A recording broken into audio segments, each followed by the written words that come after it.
असत्य से सत्य की ओर जाने का ये प्रतीक है, दीपक जलता हुआ।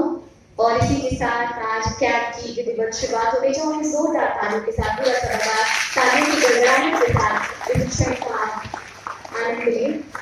नमस्कार, आप बिहार वार्ता देख रहे थे। जैसा कि पिछले 5 सितंबर को कैब की ग्रैंड लॉन्चिंग हुई, उसके बाद 19 सितंबर को संस्थापक विपिन कुमार सिंह से बिहार वार्ता ने विशेष बातचीत की कैब के अपडेट को लेकर। आइए देखते हैं उन्होंने क्या कुछ कहा। कैब के विपिन कुमार सिंह जी हैं, हम जानना चाहेंगे क्या सब अभी तक का अपडेट है, क्या डेवलपमेंट। एक्चुअली कोविड के इस महामारी दौर से गुजरने के बाद जो कोचिंग एसोसिएशन ऑफ बिहार है वो एक नए रफ्तार से नए सोच के साथ समाज में अपने को स्थापित करने के लिए जिस तरीके से एकजुटता के साथ आगे बढ़ने की कोशिश कर रही है, हम समझते हैं एक अच्छे परिणाम के साथ ये सामने आने वाला है कि एक तो ये एसोसिएशन जिसमें अनऑर्गेनाइज्ड ऑर्गेनाइजेशन को एक साथ जोड़ने की जो कवायद शुरू हुई थी आज से लगभग 18-19 महीने पहले, वो एक अच्छे रूप में अब दिख रहा है। और हमारी कोशिश ये है कि एक तो हम सभी वैसे शिक्षकों को भी जोड़कर और आगे लेकर चलें जो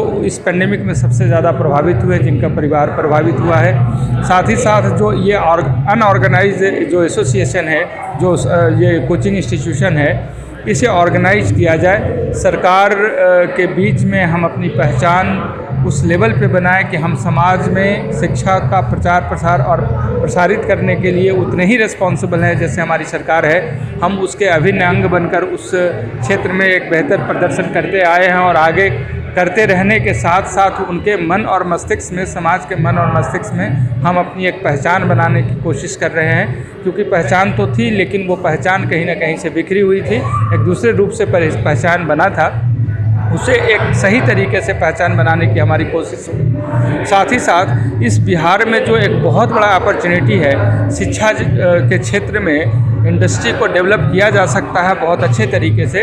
हम लोगों की बात लगातार सरकार तक से हो रही है और सरकार का समर्थन भी मिल रहा है कि कोचिंग हब के रूप में बिहार को डेवलप किया जाए।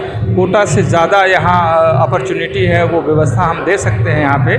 तो इसके लिए सरकार से हमारी मांग है कुछ ज़मीन की व्यवस्था हमें अगर कर दी जाए तो हम कोचिंग संस्थान मिलकर एक ऐसी व्यवस्था में हम अच्छा काम कर सकेंगे और बिहार को एक नए मुकाम तक पहुंचाने की हम लोग कोशिश कर पाएंगे। तो ये बहुत सारे ऐसे काम हैं। साथ ही साथ जो कोविड से प्रभावित परिवार है, उनके बच्चों को मुफ्त पढ़ाने की जो 50 बच्चों की बात हम लोगों ने कही है, उसे फिर से आपके माध्यम से दोहराएंगे। और उन बच्चों में जितने बच्चे हमारे पास आ रहे हैं उन लोगों की सेवा शुरू हो चुकी है। तो इस प्रकार कैब का एक जो शुरुआती दौर में जो अपना प्रयास है, ये सराहनीय हमारे हिसाब से जो दिख रहा है वो है, और आगे भी इसे और बेहतर बनाने की हमारी कोशिश रहेगी। हम लोग मिलकर इससे जहाँ तक हम पहुँचाना चाहते हैं निश्चित रूप से एक पहचान बनाते हुए वहाँ पहुँचाने की कोशिश करेंगे। समाज के बीच में जो हमारी पहचान बनी थी अब से पहले, उसे बदलकर एक अच्छे समाज सेवी के रूप में भी, एक शिक्षा जगत में जो विकृतियाँ आई हैं, जो बाजारवाद आया है, इससे भी ऊपर उठकर कुछ करने की कोशिश हम लोग करते रहेंगे। हमारी शुभकामनाएं सभी शिक्षकों के लिए भी है और जो इसमें लगे हुए हैं, काम कर रहे हैं, कैब के सभी सदस्यों के लिए है।